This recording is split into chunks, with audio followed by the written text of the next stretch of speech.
this meeting to order for the October 9th meeting of the Ojai Building Appeals Board. And I believe the first item is the roll call. Farmer. That's my button, I'm sorry. It's okay. Farmer, Hilgers, Here. Hanson, Wyrick, Here. Daddy. Here. And Dale, would you lead us in the Pledge of Allegiance, please?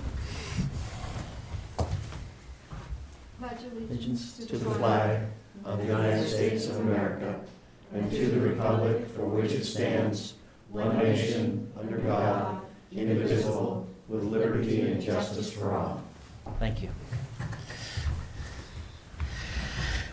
First item is public communications to address on items of city business other than scheduled agenda items. I think it's okay to just say if anybody, especially Mayor Pro Tem and Mayor Strobel and Mayor Blatz, I know your time may be short. If you have something you want to say now and not wait for the agenda item, I certainly extend that courtesy. But are there any public communications at this time? All right. We'll move into the consent item, which is the minutes.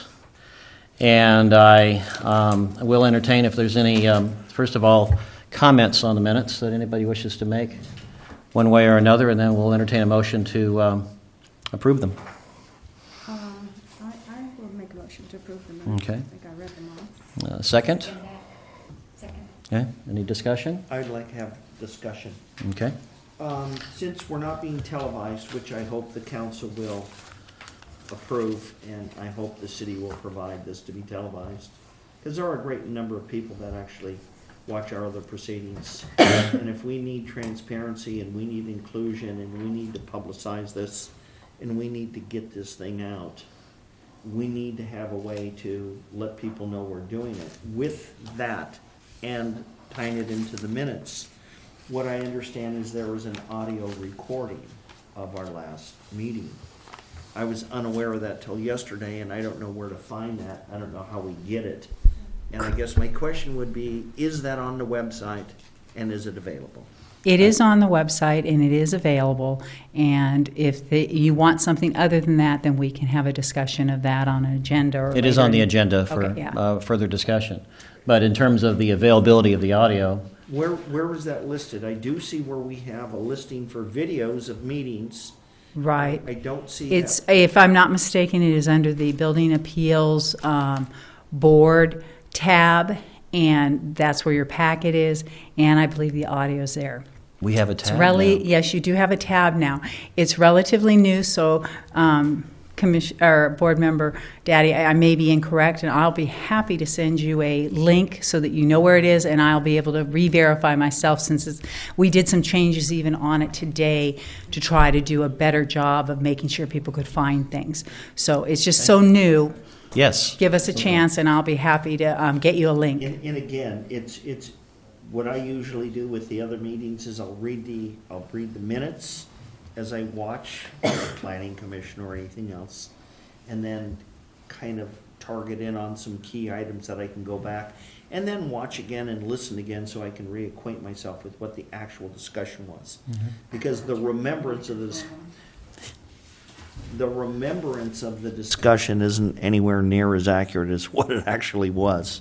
And so then I can make notes. So thank you very much, and I'll Certainly. look for that. Thanks I a will lot. send That'll be everyone an important. email with a link as to where to look for things. Okay. All right. Well, then the motion is ready to be voted on. It's been seconded. Is there? We'll call the question. Yeah, roll call. Call the question. Hilgers, Yes. Hanson, Yes. Wyrick, Aye. Daddy. Yes. The second item is a discussion item, and I emphasize discussion. The review of the report of the building's records requirement. I wanted to make the point that I think this should be purely a matter of discussion, and before we begin, ask if there's any public communication on this particular item. Anybody want to say anything on this particular item? Okay. Well, then, what I would like to say is that excuse me? There has been some information submitted by Ann. I guess formally you're the one that's done that, and I appreciate that. It's pretty interesting, and I think I'll just ask you to make a presentation on that, and then we can have a purely discussion Q&A. I don't anticipate us making any motions for recommendation or anything on this, just a discussion of tonight. You may end up deciding to make a recommendation to the council since there's some new added information that has come up today that you were not informed of yet. Okay. The Fair enough. city council on Monday the 14th is being asked to have a special meeting at 6 p.m. on the 14th here in City Hall. And the consideration of action that will be taken at that time is whether or not to suspend enforcement of the report for residential building records. And so if your board has comments, it would be appropriate to give them to the council. We would go ahead and give them any of your recommendations for Monday night. So what I'd like to do is now go over what our original report was, talk about what the requirements of that report is, and just give you some background first. Before we proceed, may I ask if you prefer, if there are any questions of board members, that they wait until your conclusion of your presentation or during? I'll take it any way you'd Okay, like thank you very much. to do it. Anything that is comfortable for the board members is fine for me. Please proceed. So what has occurred is that at your last meeting, you had some questions with regard to the requirements. In reviewing the history, the government code gives us the power to go ahead and enact this requirement. It's a choice that city agencies can have. Then, as a part of the Cycle 4 housing element that's already been approved, there was language included requiring the report for the residential properties. So that was in Cycle 4. Subsequent to that, the Chapter 16 of the Municipal Code was adopted, which required the report for the building records, the residential building records report. The requirement has been adopted by the council, and we are currently in our Cycle 5 housing element. We have submitted that to the state, so that's one aspect that's going to have to be considered as to the City Council will have to get direction as to whether there's any issues with regard to that. But we do have a Cycle 5 housing element that is under review currently. The types of requirements that are to be in this report include the street address, the legal description, the zoning designation for the property and the authorized use, the occupancy that was established through the permit records, and then whether there were any planning variances, any special use permits, other zoning requirements, and any other special restrictions. We, at this point, did go ahead, and as you will see in your attachment, D, is a draft of a potential for the report.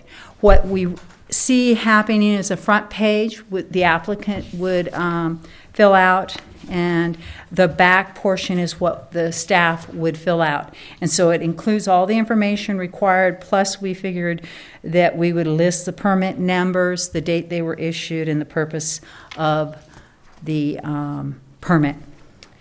And as you are an advisory board, you have the ability to make recommendations to the City Council. And so if there are concerns with this, there was also some draft language that we also included if that was of interest. So it's up to you as a board to discuss it and determine what you feel is appropriate action. I have a couple questions just for my, if I can proceed with that and get everyone a chance. Certainly. And actually, does others want to proceed before me with some questions? Or okay. Appendix B is the housing element language amnesty program, where which is where the housing element was amended to, which was the vehicle or the part of the program that was implemented by Ordinance 826 Part 13. Is that correct? That's my understanding, yes. Okay. Just a question that I'd like to know is that it does say B, institute a reported building records program at the conclusion of the amnesty period. the program specifically says institute at the conclusion of the amnesty program. And the guidelines indicate that also. Right. And so what happened with the effective date being something different than that is just a matter of something that happened by... I think the idea originally, tying it to the amnesty program, whenever it sunsets, so if it gets extended, Right. everything would be sunsetted to that end date. And I think the idea is that we've tried to legalize and have given people an opportunity to legalize their second units. Right. And so now, with these record reports, we'll be able to, provide information, and somebody could learn that, Sure. somebody didn't Absolutely. proceed ahead. It was just the disconnect between, on the timing matter, is just the question I had between what was in the program and what it got implemented, Right. in terms of the ordinance was the question I had. And the other question I have is that this simply is a generic comment about a reported building records program. So it could be anything that's within the what's allowed by state code. Correct. And again, just for me, to help me understand procedures, the City Council, I believe, has already indicated they want some changes to the amnesty or what I prefer to say grandfathering program, as I understand. There's going to be various elements discussed in terms of changes.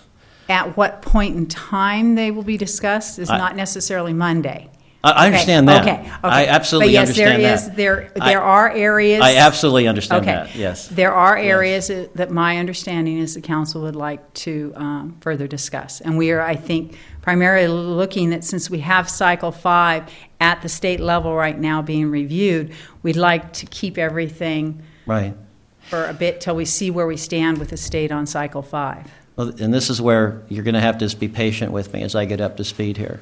Does that mean that the council and planning commission concerns that might lead to changes in the second unit addition program have to wait till modification of the Cycle 5 housing element? I think Cycle 5 is going to come quicker than you realize. Okay. We have submitted. We are hopeful that we have a certain time frame that the state has to get back with us. Okay. We are scheduled, tentatively scheduled to go to the Planning Commission in November and the council in December. But we have not heard from the state what their comments are. If there's something that's a hurdle that we need to go back and re-alter things or something that way, then we'll have to regroup. But I mean, the idea is Cycle 5, hopefully, before the end of the year, will be adopted. So the implementation of an amnesty program everyone's comfortable with looks like it's at best going to be the beginning of 2014. Various items, there will be timing, I believe, as it's written in the housing element. There's certain steps that have to occur, and so certain ones will occur first. Okay. And so that, yes, as soon as we get adoption, then we can start looking at that. It doesn't mean that the council won't decide to do certain changes Right. to the amnesty program prior to that. And so it is an option, as was suggested here in the submittal, for changes in the language of the buildings inspection report Absolutely. program, as well as various issues. So, but in other words, as long as it's in compliance with what's allowed by the state, there's a degree of latitude there. Correct. Okay. And the last question, I'm sorry. No. On the form that you provided, one of the, and again, I don't know what form the ultimate inspection program is going to take ultimately, but as part of it was a recorded waiver Oh, of the buyer, excuse me, was an option in the adopted ordinance that's in effect right now. I'm wanting to make sure I understand what you're asking. Well, my question There is if Are you saying in the building records report, there's a requirement for? it's in the language of the chapter 16 in section 10-16.03 report required.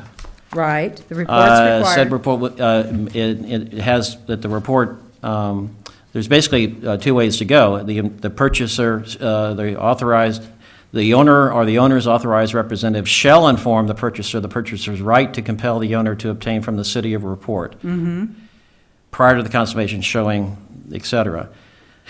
said report may be waived by the purchaser by a written instrument acknowledging the understanding that the purchaser is entitled to report. And then it says, no owner shall permit an escrow to close until a receipt of such report or waiver substantially in the form called for in this section is filed with the escrow holder and the director. That would be you. Right. So they would, if they choose Yeah. to do the report, this report, they would, the buyer has an acknowledgement portion of it on the Yes. back.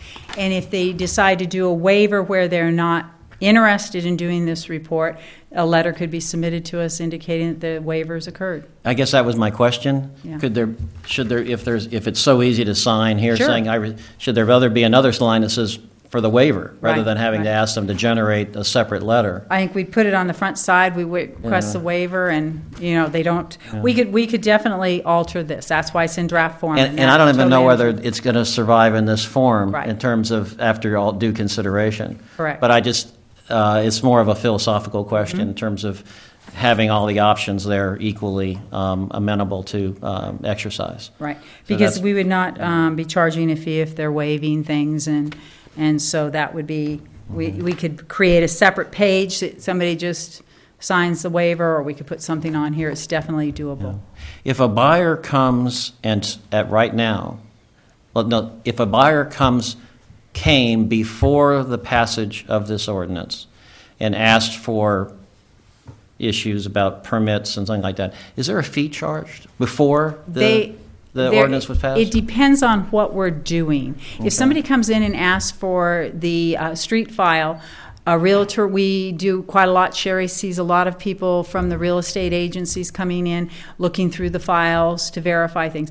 Anyone can look at the file for free if they need to make copies or things like that, if they need certain letters and things that way, depending upon what it is. There's a zoning clearance letter Yes. and things that way that we do have some fees for that we may implement if somebody were asking for a specific letter that documents certain things, because there's staff time involved and we're trying to cost recover.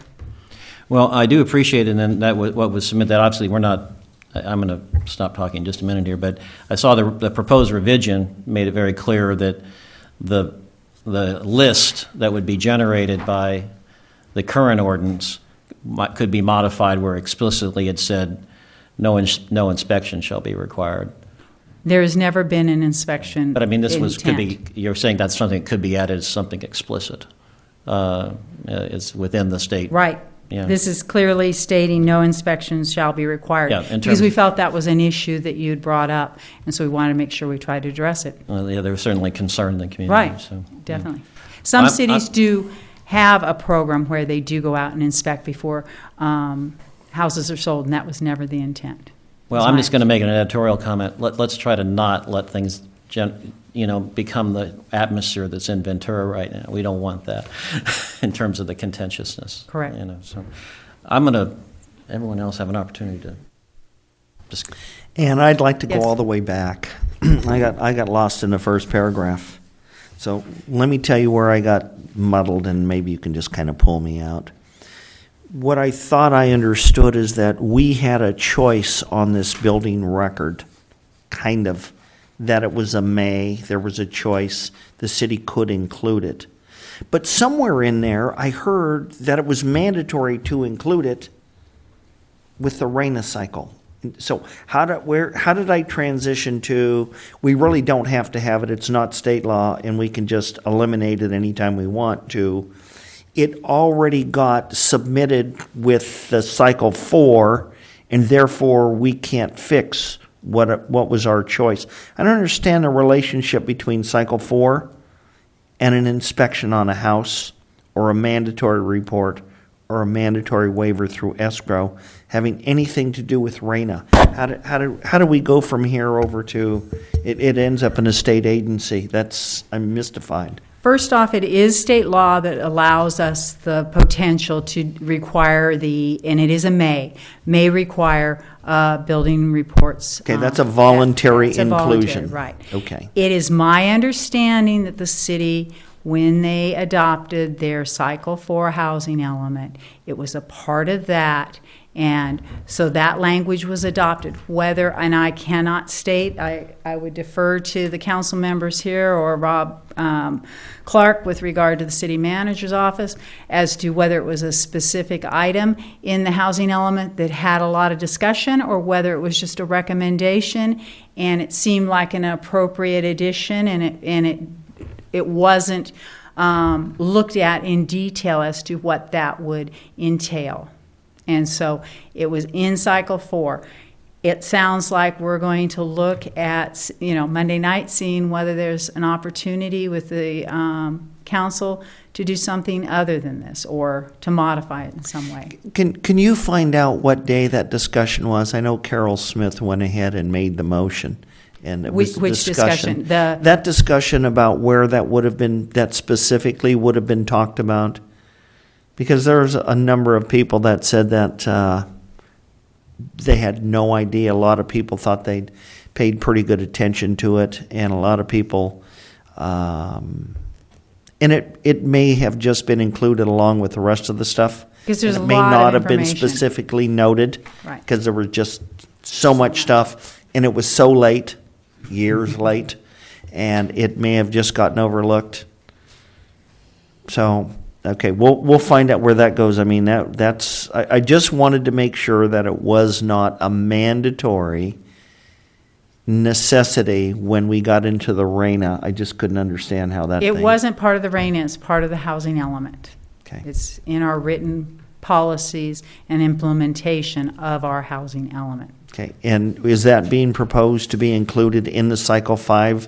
This thing is an ordinance that was adopted in Right. April. Right. And it is the law of local Ojai. And Correct. so that is still Adopted being in May. included. It's not, I don't know that it's still included from the standpoint. But it's we've the already- rule. It's the rule, and so now we, are the next cycle, and so, So we'll have an automatic carryover of the rule that was adopted in because May. it's a law within the city. Board Member Thank you.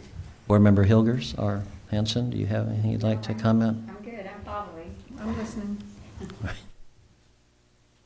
It certainly seems that everyone's going to kind of take a new look at this, and I think that's appropriate because I think we're all trying to get as much of a consensus and, in effect, a kind of a team activity here in terms of trying to meet these RENA goals in a way that doesn't adversely affect the character of the city of Ojai. So I think that's the spirit of most of this discussion, was to let's have all the critical elements in the community on the same page as much as possible on this. In terms of again, I don't know whether a motion is appropriate or not, since the city council is going to proceed. I'm going to offer a thought and then see if others have thoughts. The only thought that I might have is that certainly being appropriate to, we would support suspension from the standpoint of then allowing those affected by this to have full opportunity to express from the community to express their their analysis of their feelings about it, and just leave it at that. But I'm just going to let other board members to express themselves on this, whether they think we should go ahead with that recommendation or just leave it as a discussion.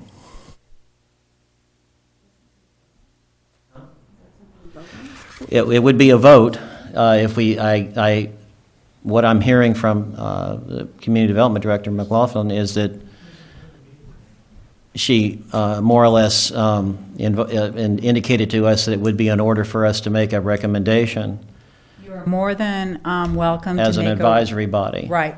Any type of recommendations, if you feel that there's changes that need to occur, specifically detailed changes, you can recommend that. If you want to just support certain things, you can let them know. It'd be your voice sharing that with the council, all the council, and we would convey whatever recommendations Right. you put forth. And I was just offering the thought of perhaps just supporting the idea of a suspension to give a full opportunity for vetting. This might be in order as opposed to any specific types of comments on this program. But I'm just going to go round robin here and see what others think. Would you go ahead and put that in the form of a motion so we can do an up or down on that thing, Bill? Before you do, I'm in a state of quandary here because I had a phone call from Mr. Clark earlier today saying that and I'm not sure where I can't fit in or if I should or should not. I'm very unclear about anything I should or should not say. Mr. Clark, would you like to come forward and... Sure. Thank you very much. Yes.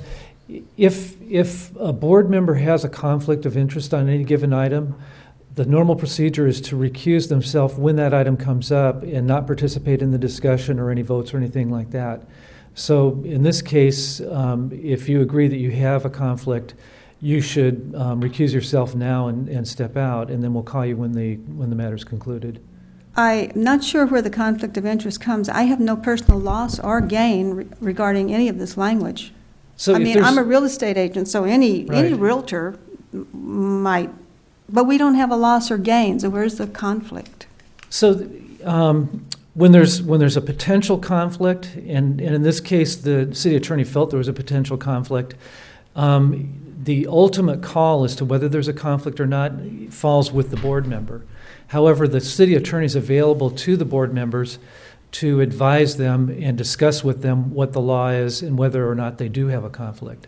So in this particular case, since it's come up, the city attorney contacted me and said he felt, based on what you had said at prior meetings, that there was a conflict and asked me to call you and let you know about that. Now, I'm not an attorney, so I can't advise you on whether you do or whether you don't. But in the future, if this comes up, if there's some question in your mind, the city attorney is available, the Fair Political Practices Commission is available, and we'd be glad to help you get in touch with whoever you need to get in touch with to discuss what the facts are so that you can get the advice you need in order to make that determination. Okay. At the end of the day, once you receive that advice, you still make the call as an individual commissioner. If the Fair Political Practices Commission says that you do not have a conflict, that's an affirmative defense. The city attorney provides advice, but you can't rely on that advice legally. Mm-hmm. Potentially every resident in the city could have a conflict as far as that's concerned. And I don't know if it's appropriate or not to ask Paul to weigh in on this. He's an attorney. No, it's not. Not appropriate. Okay. No. Thought I'd give it a try. I can abstain. I'll abstain. Well, we haven't had to have a motion yet. I know, but when we do, I'll abstain.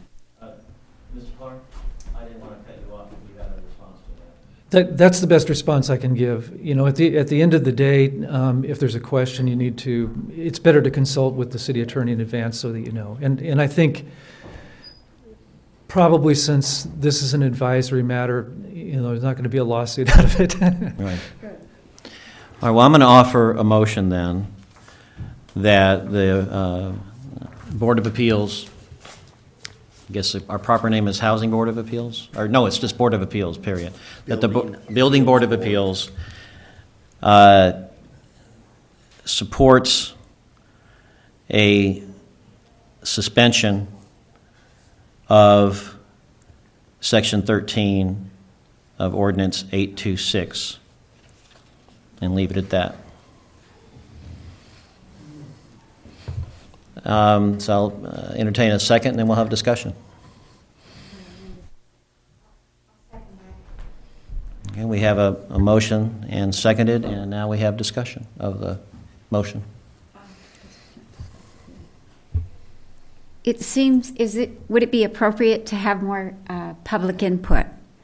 I think a lot of people expressed the concern that they hadn't been aware of this particular issue and would like to have more of a chance to comment. Yeah, I think that's really the spirit of all of this, is to make sure that the input of the public is clearly and amply solicited. I think that's certainly the best practice. Absolutely. Board member? I have no, I agree if somebody would like to comment now, but if not, go on with the roll call. Yeah, and I want to make sure that everyone understands that the motion that I've offered in no way takes a stand on the particular elements of the ordinance itself. It's just that there appears to be a concern of the lack of clear, a clearly supplied opportunity for all concerned to express their concern or lack of or their opinion. That's the main point. So I will call the question. There's no other comments from board members. Hilgers, Yes. Henson, Wyrick, Yes. Dowdy. Yes. I think we're concluded with this item, unless there's any further public comment, or we will proceed to the next agenda item. And again, thank you for being patient with my questions on this. No, because- it's perfectly fine. It's going to be a learning experience for both, you as a board, and we want to make sure you have the information you need. And the best way at this point is asking the questions. Yes. Okay? We want to provide you with the information you need. Well, thank you. The next item is the appointment of an ad hoc sewer connection subcommittee. I asked that this be on the agenda, and I think it's in order for me just to flesh out a little bit of what I think this subcommittee would do. And I see two main points here, being, first of all, to compile the various ways sanitary districts around the state have been dealing with the affordable housing issue. There are amnesty and grandfathering programs around the state. The issue of sanitary district fees is something that has been addressed actually for several years now by various bodies. And while there is no jurisdiction direct, it seems to me that compiling the information would help promote the kind of constructive discussion with the sanitary district that's important. Many sanitary districts are part of the city, and therefore it's easier to get a coordination of the affordable housing goals. We don't have that in the Ojai Valley, but I would think that given just the presumption of good faith here that the sanitary district perhaps should be engaged in a discussion that they are a party to this issue of the affordable housing, and they probably would be open to a discussion of how you certainly don't want to be an agency that's thwarting these policy goals, since they do emanate not from the city, but from, after all, the state. So that's my idea, and I just, first of all, for discussion, before we get into the idea of an appointment, I see that Ms. McLaughlin has given us some questions for the sanitary district. I think this is excellent, because this is the kind of thing that, again, information that could be compiled. I want to be careful to be sensitive to the idea that this is a supplemental to staff work, coordinated by the city manager. But it seems like there's no real problem with the volunteer efforts of up to 2 members from this group to help compile that information. Do you see any issue with that? No, and in fact, this is just a draft. We'd like to get comments back from you if you see other areas that other questions that would be appropriate and things that way. The ad hoc committee would be, their charge would be to gather information, bring it back, meet with staff and the district. Then we'd bring things back to the board, and then depending upon what kind of information we have at that point, then it would go on as a recommendation to the council. Right. Yeah, I think that's important, because I have already at least tentatively come to the conclusion that there is one unusual element to the sanitary district in the Ojai Valley, and that is to charge the same capacity unit fees for a residential dwelling, no matter what the size of that residential dwelling.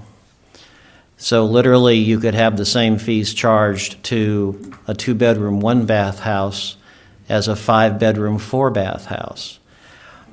I haven't seen that anywhere else yet, but I think it's obvious how that becomes an issue in terms of being consistent with the affordable housing goals when we start getting into how we deal with the second units. And as a separate agency, we will be dealing with that aspect of trying to express what the needs are Yes. for the community. And I think you're absolutely right as far as the affordable housing element to that component. I mean, it is a component that maybe because they operate on a separate basis, although I think some of their members are very familiar with the requirements for the housing elements, it is something that it will be interesting to hold those conversations. Yes. Okay. And see what options are available. Other comments from other board members? Board Member Daddy? I was part of that drafting of those requirements, and I did have the sanitary district send me the 13 pages of what all the different all of the parts of these questions. They did send that to me. Wonderful. So I have that available, and I have forwarded it to the chair here. I have had a discussion with our representative on that, and he did remind me that I was part of the author on that. And it seemed that at that time, it was an entirely different discussion because we were going through an amnesty program only with regards to the sewer hookup. Only. There was never a correlation. We didn't have a representative. There was no discussion, excuse me, with the city. So we might have had an opportunity, had we known this was going to come up, to be a little more inclusive, but we didn't have anything concrete, and we didn't actually have a program in, and it wasn't actually adopted. So we were kind of guessing and throwing some things up against the wall and said, if you can wash the dishes and take a shower and do this, then you got to do that. And that's how that thing got put together. And I think it is really time to go back and take a look and see if it's really relevant, if it's really necessary. So I will end my discussion on this, but I would like an opportunity to visit some of our questions from last week about the size and the square foot. And because some of these things, as you brought up, an 800 square foot and a 5,000 square foot house have got exactly the same charge. Yes. So. And I think rather than having any opinion about that or making any certainly advisory communications on that, I think at this point the appropriate thing is to get a couple people going on this and come back with a report. So, board members Hilger and Hanson, you have some comments on this? No, I agree. Okay. I thought about that. But you said that other areas of the state have similar things going on. And Yes, I've looked just at sanitary districts around the state, and many of them, of course, many of them are also run by the city, but not exclusively, but many of them, both run by a city or not run by a city, have programs for second units, amnesty or grandfathering, that are sensitive to the issue of how the sanitary charges are assessed, both for new construction, where they will look at things called the drainage fixture units or the number of bedrooms or bathrooms in the charges, or they have deferral programs, deferred payment programs for getting things legalized, or they will have graduated scale charges based on the size of the addition being added. There's even a couple programs out there where they they're actually paying another sanitary district under a loan program with some of the people, being legalized, and then they pay the city's fund back, and then the city's fund can go and make more loans to help with the connection. So it's all over the map. And I'm not going to say or purport to, put myself up there as someone that I comprehensively understand all the issues, but it's certainly these kinds of programs are out there around the state. How are we going to get that information? Excuse me? How will we get that information? Well, a lot of what I've done is just I've called some districts, and it's a lot of you can look at their schedules online, in many cases. Okay. So that's what I've done. So Now, those people that are on not the sewer system, but Septic. Septic tanks. the septic, they don't have to go through that, right? That's one of the questions that we have on the list. Okay. That if the main, like number 3 talks about the sewer system, and if, whether things would be required to be hooked up and Oh, things right. that way. Mhm. and to that point, there are sanitary systems out there that just look at the drainage fixture units, meaning what's connected, on the parcel. They don't even care whether there's a second unit or not. Just add them up. And that's what the charge is, based on, they don't actually make the separate designation of dwelling unit. We had sent these questions out to our building official and our building inspector, and I did get a late message this afternoon, and that was one of his questions, is to add something about fixture counts and things like that, as to whether they would be willing to consider something that way. So Excellent. it is you're right in the right area as far as where you're headed, to see whether there's options to discuss with them. Yeah. Chair, my son, what they do with him is they take a look at the actual capacity. So they take a look at the actual February water usage every year, and they determine what the difference is, and that's how they come up with the capacity charge, determining that there is no agricultural use, therefore it's all capacity, and they're charged off that capacity. So, again, if you have 30 people living in one house, and we do, to charge the same amount of money for fixture charge doesn't seem to be, Another wrinkle.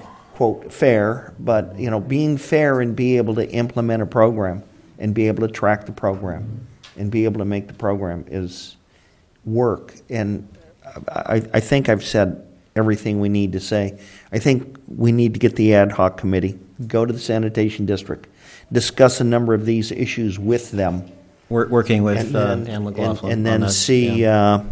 and then see if they have any movement. The last go-round we had with them, they seem to be pretty reasonable overall.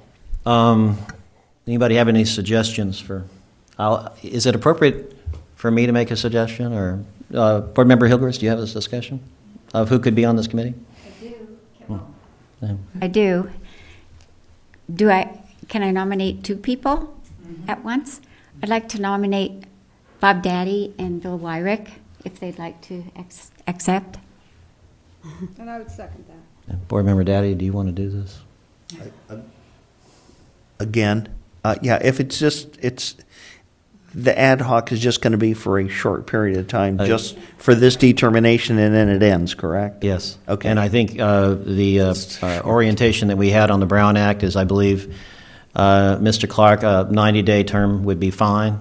Absolutely. Okay. So we could have a specific purpose for a purpose of researching this issue and coming back with a report within 90 days would be in compliance with all appropriate regulations. Okay, I would agree to 90 days. All right, I guess we'll need to vote then. All right, I'll roll call. Hilgers? Yes. Hanson? Yes. Wyrick? Yes. Daddy? Yes. All right, moving on. Next discussion. How we handle the public outreach, the public education. Always, I'm not sure how to use these words properly, but basically, if somebody has a problem and they wish to come to this appeals board, what should be the vehicle for soliciting that information. I have some handouts, I believe. Director McLaughlin has some handouts. I will preface my remarks by saying, and I had a short discussion before the meeting with Director McLaughlin, it's all over the map in this state.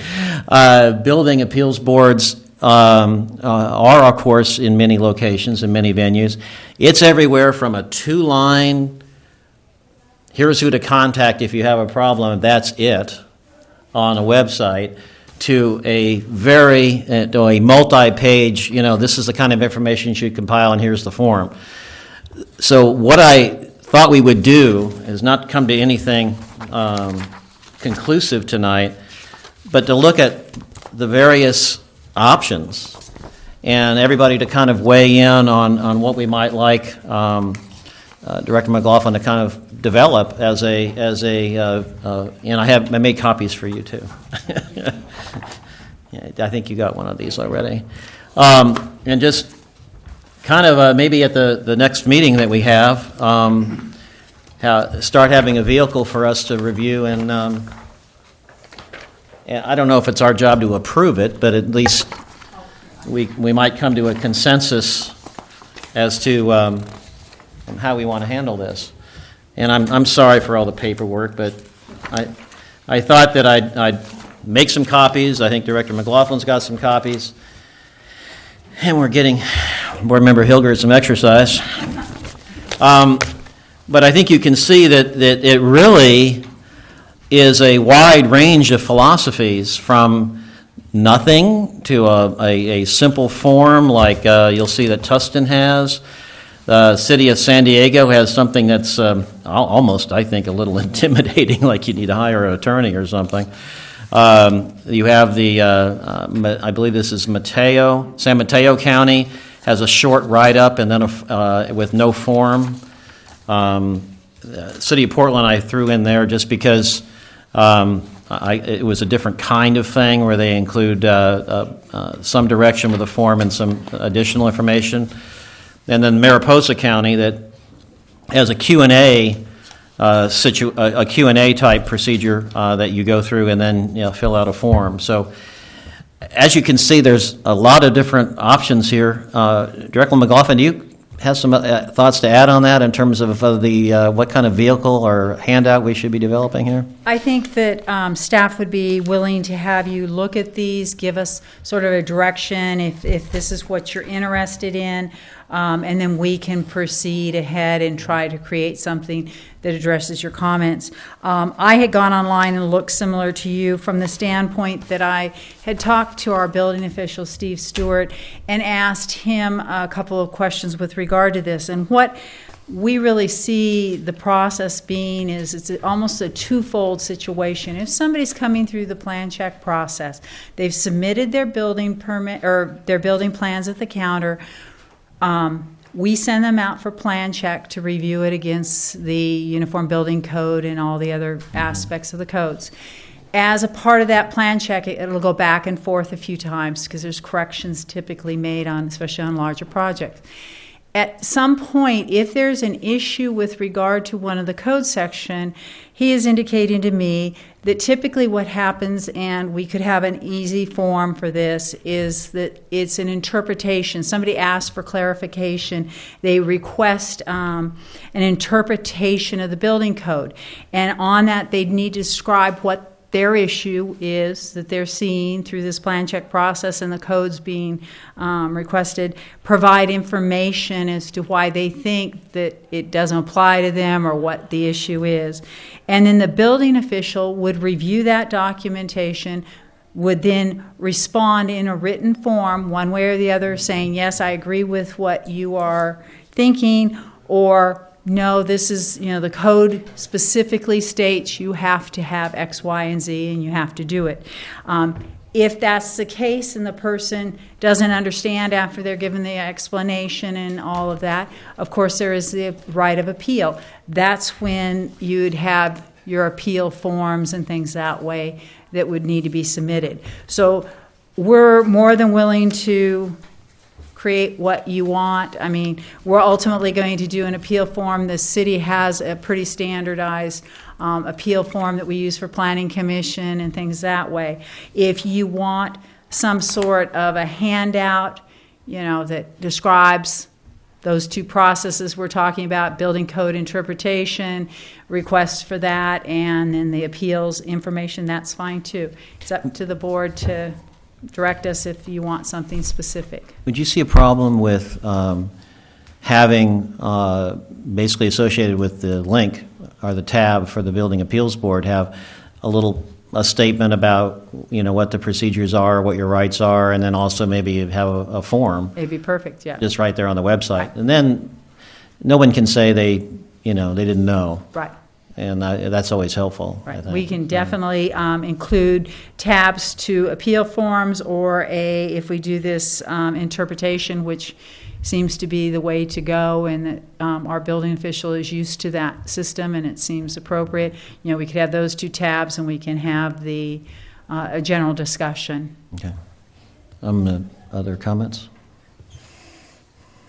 A person wishing to appeal would first go to the planning department or to the community Development, yes. And you would interview them or find out. No, they'd have to file, if somebody came to our counter and wanted to file a building codes appeal, they would need to fill out a form, pay what we have on our master fees for the fee for the appeal, and they would submit that with whatever documentation is required. What would be the fee, do you know? I do, I think. Give me just 1 second. The master's fee schedule from February 24th of 2011, the appeals hearings are $500. Each application for request of an appeals board hearing established pursuant to the provisions of the city building code. So in order to come before us for some clarification, they pay $500? Not for clarification, if they're appealing the building official's determination. Okay. The interpretation of the code and working with our building official is not an appeal. That's Your just building official at this time is Steve Stewart. correct. It's a contract position.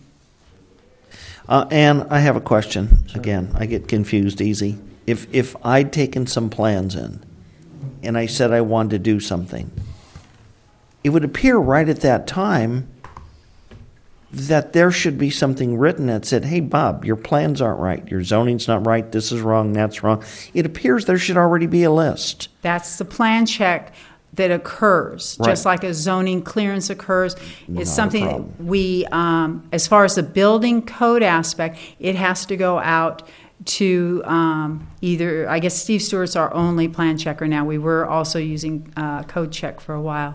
But it is circulated to them for them to review it against the Uniform Building Code. Okay, and he is the plan checker and the code Correct. officer. So I guess what I'm confused is if we're going to go through all that stuff and you're going to be told what's wrong, and if they want to appeal, why would he have to write up again what's wrong when he just wrote up what was wrong?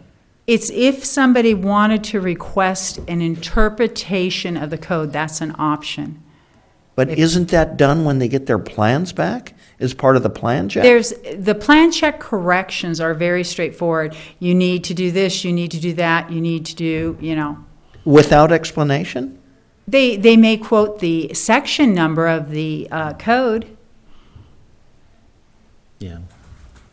Is the cost, I don't mean to cut you off, the cost of asking for the interpretation would be the same as filing an appeal? At this point, I do not know whether there would be a filing fee for that, what we would charge.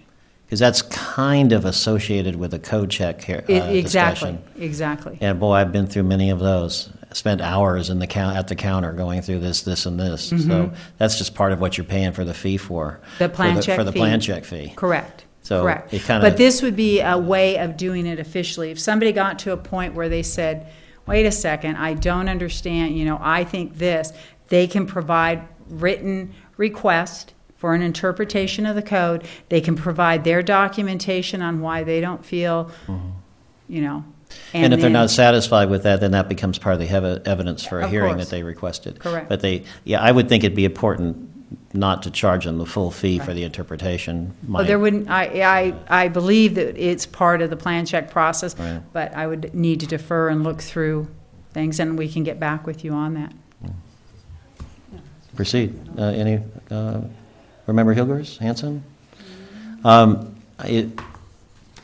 Danny? I would make a recommendation that after they've spent, $35,000 or $40,000 worth of all of these fees and permits and sanitary and all these other things, that and when it is, when it's current or when it's within a concurrent time frame of maybe within 90 days of the plan check and the interpretation, that I really think that the $500 fee is overbearing after you've gone through this entire thing and paid this huge amount of money. Now, I can see if somebody comes back, like, what was that fun one, Jim Miller, where they said your 10-year-old permit's still valid, and he wants an interpretation. Certainly, it's a little rusty. They're going to have to do a little digging. They're going to spend some time.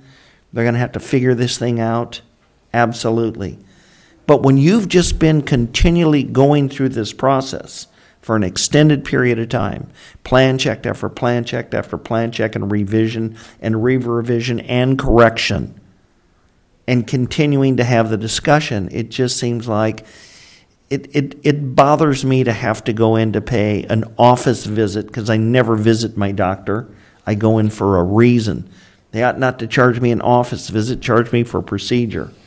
And if they've just gone through the procedure, it's like we're charging this $500 office visit for everything that's been done. So I think that is going to be just one more of those things I would that indicate, prevents people from stepping up to the plate. And I guess I need a clear understanding.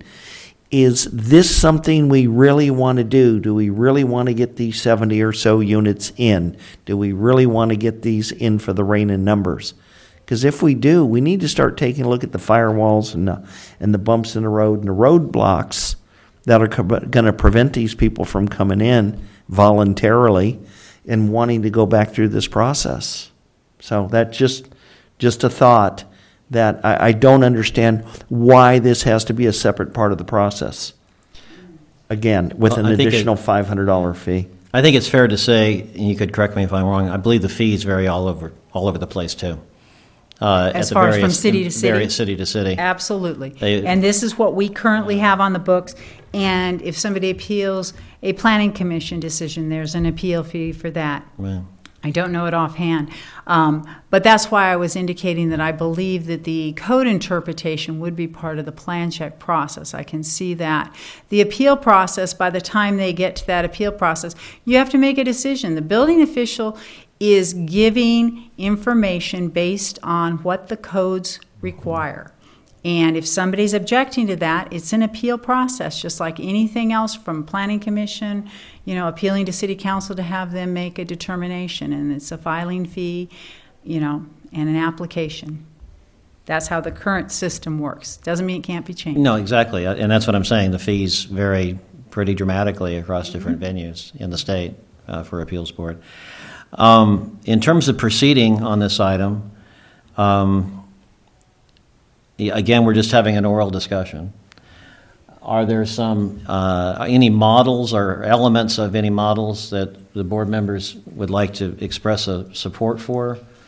Our thoughts. I mean, I got to tell you, the two that I like that I handed out. Well, actually, the one that I like the most is the Mariposa County, because it has a very clear Q&A with a form attached to it. But again, that's just me. In other words, it has. I think you want to have clarity, but with sufficient information, as well as a means of organizing the information. And that's the one that looks like this. Mm-hmm.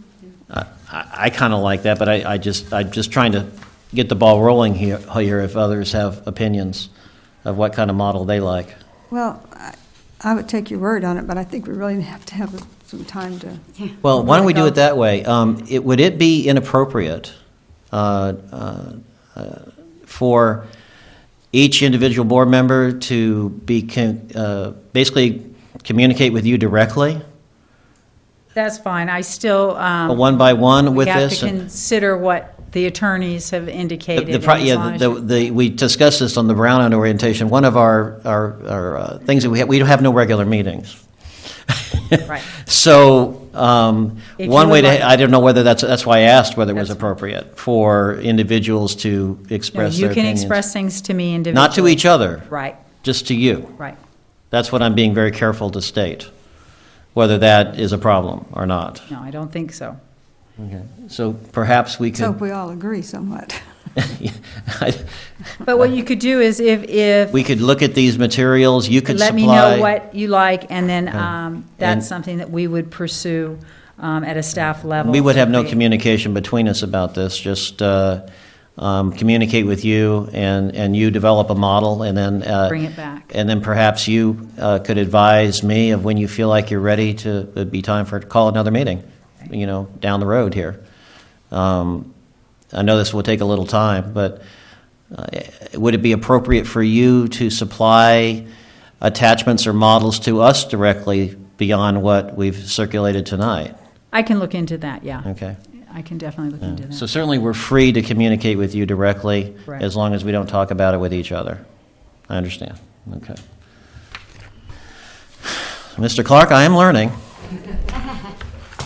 We're going to have time to talk about some of these items that are up for modification. Mr. Board Member Daddy? Oh, and I want to apologize. I actually have not given a chance for public comment on the last two items, if there is any, the Sanitary District Subcommittee and the vehicle for filing an appeal. Sorry. Apologize. Board Member Daddy? I would like to discuss the, on this memorandum, it said City Council has initiated several changes to the program. I would like to talk about a couple of these things. I'm going to have to ask whether that's in order or not, because it's not on the agenda. It's not on the agenda. I assume you're talking about the second unit compliance. This memorandum, What's the date on that one? Is that the 25th? September 25th, Fifth from the- 13. Okay, that came at your last meeting, I believe. I'd say it's not on the agenda. We can convene for another meeting if you want to do that. And use it To be as- safe, my opinion would be that two items on the agenda for the next meeting would be a further review of the second dwelling compliance program guidelines and request on the next, and we haven't even gotten to potential future agenda items, but jumping the gun here. The second would be the a review of potential handouts or forms for the building's appeal process. So I think those are two agenda items. What I would suggest perhaps is that there's going to be some activity by the city council on part of this coming up next week. And maybe it's best for us just to kind of let it go for now, Okay. since it's not on the agenda. Any other discussion on the public education of appeal procedures? Next order of business is discussion of meeting recordings. Mr. Daddy. Again, I would urge that we find the money somewhere. Waiting for the high school to get in to man the booth back there. This really needs to go out to the public. They don't even know this exists, really. I doubt anybody does. And they need to understand that something's happening, how it's tied together, and they need to kind of be included as we're discovering how this process is going to work. And what I think happens is if we get the process to work properly, and we have the guidelines, and we have the blueprint for people to take a look at this and truly understand what's being offered, I don't think we're going to get any appeals. I think as long as they can muddle their way through it and they find out where the resources are and they find out where the support is through the OMSBUD, and they can go ahead and make the request to discuss this, I think it'll be very apparent. They will or they won't be able to have whatever structure, whether it has a chance of making it. I think a large number of these structures are just not going to be able to be converted or remodeled or updated or refurbished to compliance. I just don't. I see a lot of them failing.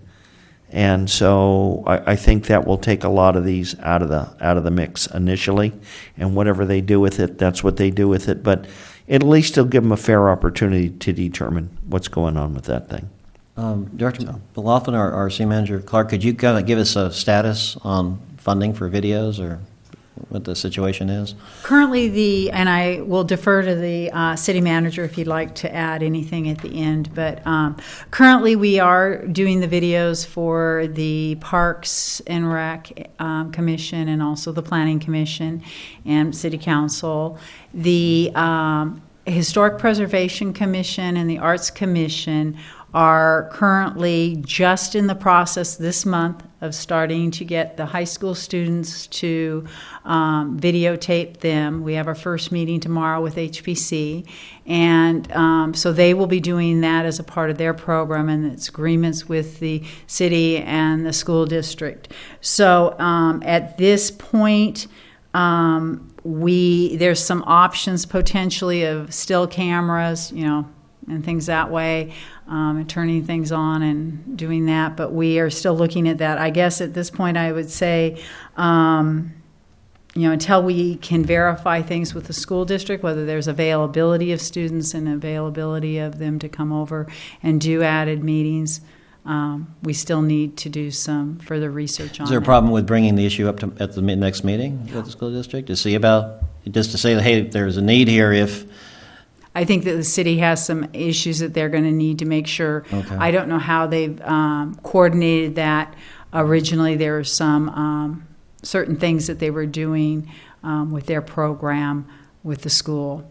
Mr. Clark may be able to add more information. Procedurally, do we need to take action to request? You could obviously, as an advisory group. Would that be in order? Yeah, I think that's the thing to do. At your level, just request that you be recorded, Okay. and we'll convey that to the council, and either it gets funded, or we use still cameras, or find some way to do it. Okay. Still, or better than nothing. Board Member Daddy, will you please? I would say still I'll cameras. entertain a motion. Still cameras would be better than nothing. It just so people can get some awareness. They'll flick through the channel. They'll see something is there. They'll stay for a few minutes, look at it, and then they'll become aware of something else is happening here. And rather than looking at the logo. Would you like to put that in the form of a motion for us? I would, yes, I would make a motion that we request to the city council that they enable these proceedings to be televised. Do I have a second? I'll second that. I'll second it. Member Hanson? Any discussion? Excuse me? Any discussion? Yes, sir. Any discussion? Then I'll call a question. All in favor? Aye. Any opposed? Thank you. We're almost done. I've already mentioned, and I know out of order, 2 potential future agenda items. Others have agenda items that they'd like to request for the next meeting? Yes, was this memorandum included in there? In terms of, well, the intent was when I said the discussion of the second unit program, would that be inclusive of that memorandum, that agenda item? Which, read the title on that one. I mean, that was the second unit, correct? Yeah, September 20th. 2, Building Appeals Board, Second Dwelling Compliance Program. Oh, the, City Council initiated several changes to the program. correct. It's a 1 through 6. 6. I've got it now in front of me. I just want to make sure. I couldn't see when you pointed to it, so I didn't want to answer that incorrectly. Right. So that can be included if you'd like, yes? I think I think it's that's the incorporated idea. into But this one, the whole discussion. Yeah, I know we're not supposed to discuss this, but again, these are really there are really some very, very important Yes. items that people are going to need to be communicated to. I agree. Large misunderstanding with a couple of these issues here out in the field. And I'd like to just, for the purpose of accuracy, say, in completeness, this or any subsequent memos before the next meeting associated with the second unit program be on the agenda for discussion. Okay, is that this? Okay. Yeah, that's the, right. Is there a date that the board is looking at? As soon as possible. Well, we want to give the director time, a little bit of time, you I'd know. appreciate that. So Sherry, do you have a we don't need, with this meeting was pretty quick. I was thinking that the normal cycle would be, I would say at least a month, to give some time for also the on the agenda, have the ad hoc committee progress report Sure. be on the agenda, please. Is 30 days too long? No, that's fine. November 13th is a Wednesday that there's no other meetings on. Okay, I want to make sure, Would you- yeah. Planning Commission. Again, I'm open to suggestions. Well, we have, I think I would like us to take a look at the calendar for this reason. When I asked that question about the inclusiveness with the ordinance and what was happening, we have our Cycle 5 coming up. Maybe a little sooner than you'd like And to? we have the Cycle 5 coming up for the Planning Commission. And then what I heard was, and then the Cycle 5 is going to go to the City Council in December. So it would appear that it would be, in my opinion, appropriate to have our meeting before those two meetings. The Planning Commission have a Cycle 5 meeting At this scheduled? point, it's tentatively scheduled for the 20th of Of- November, The 20th? but we have not heard back from the state yet. I'm not positive what their date was. I'd have So to look at my. the date suggested by Sherry would be, Secretary would be ahead of that. So that would comply with your, so could you state that date again, that suggestion? Either November 13th or October 30. I have a personal conflict on the 30th. I've got a big family business board meeting, so I just think, before that. I so- think the 13th tentatively would be fine unless the November state 13th. changes the information and then it makes a necessary change with the Planning Commission, because there'll be a domino effect. Yes. So 13th looks good unless, I'd like to make and again, I'll probably ask Mr. Clark for a clarification on this. A procedure I would like on agendas, and Mr. Clark and I had a discussion about formulating agendas. I think it's appropriate for for there to be a polling of board members before the final, before the agenda is made official and posted. How that's done, I'm not really wedded to any particular method. But whether it's done by Director McLaughlin or you, Sherry, there may be an issue with me doing it, apparently. But it seems to me that before the agenda is posted, it would be appropriate just to check with each board member, somebody to do that. Is there a problem with that? No, I think that's fine. We can arrange to poll the members, and also if the members have some item that comes to mind, they certainly can contact either Sherry or Ann Okay, and let them know so they don't forget it or lose track of it. right. So, yes. I just request, if there's no problem, that there be that affirmative polling, because, I don't want to get in a situation where I had a agenda item, somebody had come to me about putting an agenda item, and then, it was posted, and doing this procedure would eliminate that. So, Sherry, you would poll each by, I assume email is okay? Yeah. To poll each board member. I'm finalizing the agenda. Do you have anything to add or suggest? Okay, all right. And with that, an hour and a quarter, we're adjourned.